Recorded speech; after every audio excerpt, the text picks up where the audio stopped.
Welcome back. Well, the financials have been under pressure and that has been dragging the markets in the last few days. So let's see how it shapes up today. The SGX Nifty is indicating that there could be a further downtick of 70 points as we kick off trade. So lifetime highs continue to evade the Indian markets. Nevertheless, a lot of stocks in focus. Nimesh is here first up to tell us about HDFC AMC and why he's watching that one. Nimesh, hi, good morning. Hi, morning, Sonia. So there is a large block in HDFC AMC. I did highlight it as well in closing bell yesterday. So Aberdeen is selling its entire 10.2% stake by a block deal today. The book was launched last evening. The indicative price is between 1800 to 1892, which means up to 5% discount to yesterday's closing price. It's a clean out trade and it will have an implication as well. So, Aberdeen is classified as a promoter entity. So post today's block, the free float will increase, which means that FTSE is likely to increase the weight of HDFC AMC as early as next week. And that could lead to an inflow of close to $17 million.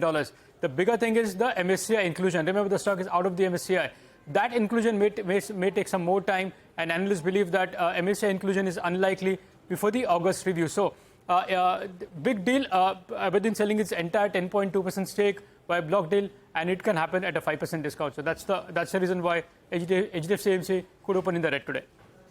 All right, thanks a lot for that. Well, IndiGo is the other stock that we're looking at. Of course, the news is well known and digested by now, but it could continue to be a positive trigger for the stock, and I'm going with green over there. This is the largest deal that has taken place in the history of the aviation industry. IndiGo has bought 500 A320 planes from Airbus, and with this 500 planes, the total fleet goes to 1,000 plus planes, and the delivery of these new aircrafts will be completed by the end of 2029.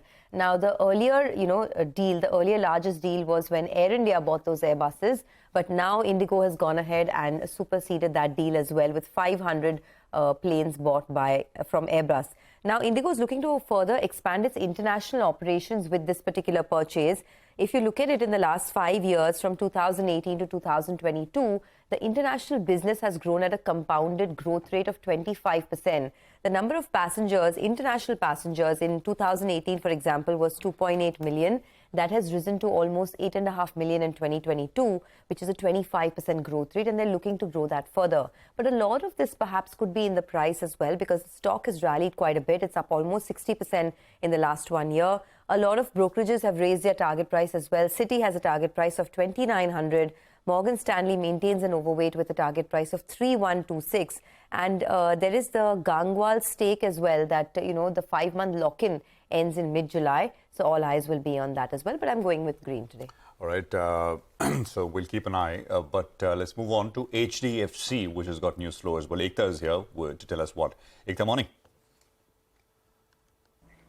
Morning. Well, it's an important deal which has taken place for HDFC. They've divested 90% stake in HDFC Credila to two PE funds, which is basically BPEA EQT, which is Barings PE, and Chris Capital, for around 9,060 crores. This is one of India's largest ever PE buyouts in the financial services sector. So remember, HDFC Credila is one of the largest non-bank lenders in the Indian education financing market. It provides loans to those seeking higher education in India as well as abroad. Its loan book is at over 15,000 odd crores. The consortium valued HDFC Credila at a pre-money valuation of around 10,350 crores. They will be infusing primary proceeds of around 2,000 crores into the company. HDFC will continue to have around 9.9% stake in the entity. The transaction is subject to approval of the Reserve Bank of India as well as the Competition Commission of India. Okay, so that's a big deal. Both HDFC and HDFC AMC in focus today. Ekta, thank you very much for that. Nimesh is joining in. Nimesh, some blocks, Timken and Aether on your radar? So, okay, first on Timken India, it's come as a bit of a surprise that the parent is looking to sell a large block. They're selling close to 8.2% equity, which is 63 lakh shares by a block deal today. The offer price, the floor price is 3,000 rupees per share, which indicates a 15% discount to yesterday's closing price. It has come as a bit of a surprise for a lot of investors because the parent's holding is at 68%. So the entire 8% stake sale looks like more of monetization by the parent in the Indian arm. I understand the demand is quite strong, so need to see at what price the bid gets done.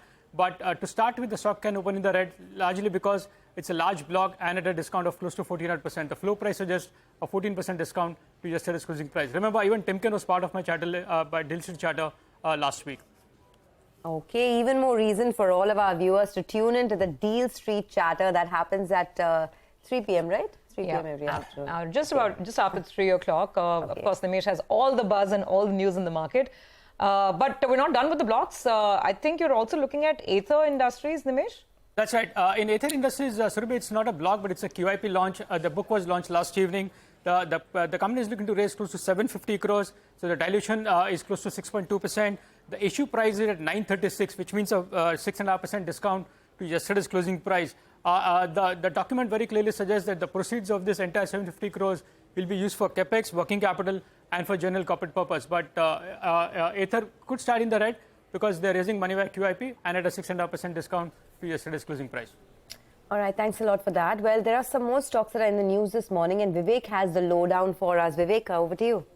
Well, good morning. Quite a few railway stocks will be on the radar. First on our list would be RVNL, and then along with that, we'll have BHEL as well as Titagarh Rail System that will be on our list. Now, Money Control reports, we have not independently verified this particular news report. What they're reporting is that in the recent Vande Bharat train set order win, where, RVNL, along with its Russian JV partner, which emerged as the L1 status or the lowest bidder, Money Control reports that the JV talks have actually gone ahead and dissolved, and RVNL may no longer partner with the Russian partner, with its Russian partner for this particular JV to go ahead and deliver 120 train sets and also do the operation and maintenance part. Now remember, the size of the order is very large, 36,000 crore. That includes both the delivery of the train sets as well as the operation and maintenance part. Now what we need to understand at this point of time is actually the holding structure of the JV. RVNL, at the time of going for the bidding, actually held a 25% stake, and its two Russian JV partners held a total of 75% stake. However, post winning the bid, RVNL has now gone and asked its Russian JV partner for a 69% stake, which the JV partner has not agreed to, which has led to the failing of the stocks. Now, moving on to BHEL as well as Titagarh Rail System, these stocks too will be in focus. They were the L2 or the lowest bidder in the second status, who agreed to match the L1 price and go ahead and deliver another 80 train sets. So at this point of time, there is uncertainty whether that particular order will proceed, or whether the Indian Railways will go ahead and scrap the entire bidding process and go in for a new tendering order for the entire 200 Vande Bharat train sets. Okay, that is important, Vivek, and we'll sort of come back on that with more later. But more stocks with news flow. Surbi is here with that. Surbi, morning. Good morning. So first on my radar is Coforge. They had held an analyst meet and they've reiterated their FY24 guidance of 13 to 16% revenue growth and stable EBITDA margins. The company expects their margin to expand by 100 to 300 basis points in the medium term, and the management has also guided for doubling their revenue from $1 billion to $2 billion in less than 5 years. Nomura has a buy rating with a target price of 49.20, and Nuvama also has a buy rating with a target price of 5,500. Next on my radar is IIFL Securities, where SEBI has barred the company from taking on any new clients for 2 years. SEBI has found that company has failed to segregate its own funds from its client funds. They've misused the credit balance in their client funds and also inappropriately designated the client bank accounts. So on the back of that, IIFL Securities is expected to open in the red. Okay, got that. We'll watch out for those names as well. Surabhi, thanks for joining in. Well, let's quickly recap our list of top stocks to watch out for today. The ones that have positive news flow around them are HDFC, Interglobe Aviation and Coforge, so just 3 on the green side. Stocks with negative news flow are HDFC AMC, Timken India, Aether Industries, RVNL, BHEL, Titagarh Wagons and IIFL Securities. Well, that's the stock list for the day, but let's also round up all the commodity market action. We have Manisha Gupta joining in with the latest. Manisha, hi, good morning. Morning, Surbi. Thank you for that. Well, we started many of these markets on the weaker side, but then the China cut loan rates for 1 year and 5 year by 10 basis points, and that clearly has supported the market. So the crude oil prices, which started nearly a percentage point lower after falling 1.5% yesterday, are nearly trading a percentage point higher right now. Markets will watch out for the Iran oil output as well, where the output and exports both have hit a record highs. But with this China step, whether the demand from China improves is something that sentiment is what is working happening right now. Same is the case with the metal prices, whether it's copper, which is trading nearly 0.5% on the higher side, iron ore, steel, zinc, aluminum. I mean, we started slightly weaker. Remember, the U.S. markets were shut yesterday, so the volume were anyway on the weaker side. But after this China move, there is a lot of support that we've seen come in for these metals as well. Now, all eyes on the U.S. Fed Chair Powell testimony before Congress. That happens tomorrow. So ahead of that, there is some support that we can expect. All right, Manisha, thanks a lot for that.